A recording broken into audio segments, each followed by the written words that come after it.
देश की सबसे बड़ी एयरलाइंस इंडिगो अपने संचालन को तेजी से सामान्य करने में जुटी हुई है। हाल ही में आए परिचालन संकट के बाद कंपनी ने स्थिति को सुधारने के लिए कई कदम उठाए हैं। इसी क्रम में कंपनी के सीईओ पीटर एल्बर्ट्स ने बताया कि रविवार को एयरलाइन करीब 1650 उड़ानें संचालित करेगी।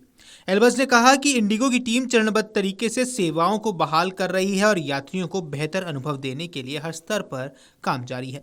उन्होंने भरोसा जताया कि आने वाले दिनों में उड़ानों का संचालन पूरी तरह सामान्य हो जाएगा। एल्बर्ट्स ने आगे कहा कि step by step we are getting back.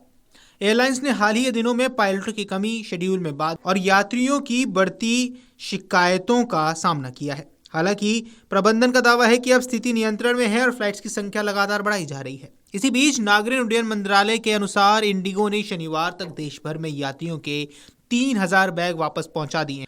हाल ही में हुई उड़ान बाधाओं के बाद यात्रियों का सामान वापस देने की प्रक्रिया लगातार जारी है। इसके साथ ही मंत्रालय ने बताया कि इंडिगो एयरलाइंस ने रद्द या बहुत देर से उड़ने वाली फ्लाइट्स को यात्रियों के अब तक 610 करोड़ रुपए रिफंड कर दिए हैं।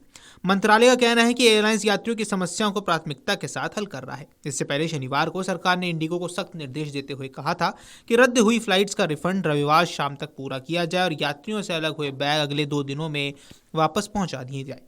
नागरिक उड्डयन मंत्रालय ने दोहराया कि किसी भी यात्री से रीशेड्यूलिंग के लिए कोई अतिरिक्त शुल्क नहीं लिया जाएगा। मंत्रालय ने कहा कि यात्रियों की मदद के लिए विशेष पोर्टल बनाई गई है ताकि रिफंड और रीबुकिंग जैसे जुड़े मुद्दे बिना देरी के हल किए जा सके।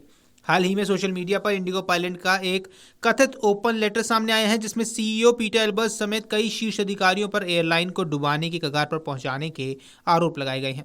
ये पत्र किसी अनाम कर्मचारी द्वारा दावा किया गया है जो खुद को वर्षों से इंडिगो की अंदरूनी स्थिति का गवाह बताता है। ऐसे में आइए आपको बताते हैं कि आखिर दिल्ली हाई कोर्ट से ये कहानी कैसे जुड़ गई।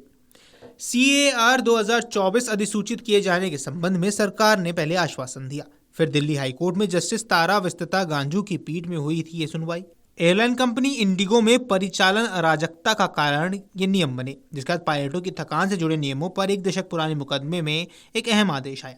7 अप्रैल 2025 सरकार ने अदालत से कहा कि CAR 2024 के 15 खंड 1 जुलाई तक लागू हो जाएंगे, बाकी 7 खंड 1 नवंबर 2025 तक लागू करने का आश्वासन दिया। फिर हाईकोर्ट का निर्देश था कि सभी एयरलाइंस 3 सप्ताह के भीतर FDTL योजनाएं DGCA के पास जमा करें। इस पर कोर्ट ने माना कि इससे कानून व्यवहारिकता की खाई मिटेगी। अब आखिर हड़कंप क्यों मच गया? दरअसल 2 दिसंबर को इंडिगो की सैकड़ों उड़ानें रद्द हो गई। 6 दिनों में संकट गहरा गया और इस समय पर्यटन छुट्टियों के कारण यात्रियों की संख्या ज़्यादा थी, जिस कारण जैसे ही उड़ानें रद्द हुई अफरा तफरी का माहौल मच गया और पूरे एयरपोर्ट पर सिर्फ यात्री ही यात्री नजर आए जिनकी उड़ानें या तो रद्द हो गई थी या डिले चल रही थी। ऐसे में परिचालन संकट गहराता चला गया और कई यात्रियों को परेशानी का सामना करना पड़ा। वीडियो डेस्क अमरुजाला.com। अगर आप ये वीडियो YouTube पर देख रहे हैं तो हमारे चैनल को सब्सक्राइब कर बेल आइकन दबाएं और Facebook पर देख रहे हैं तो हमारे पेज को लाइक करें।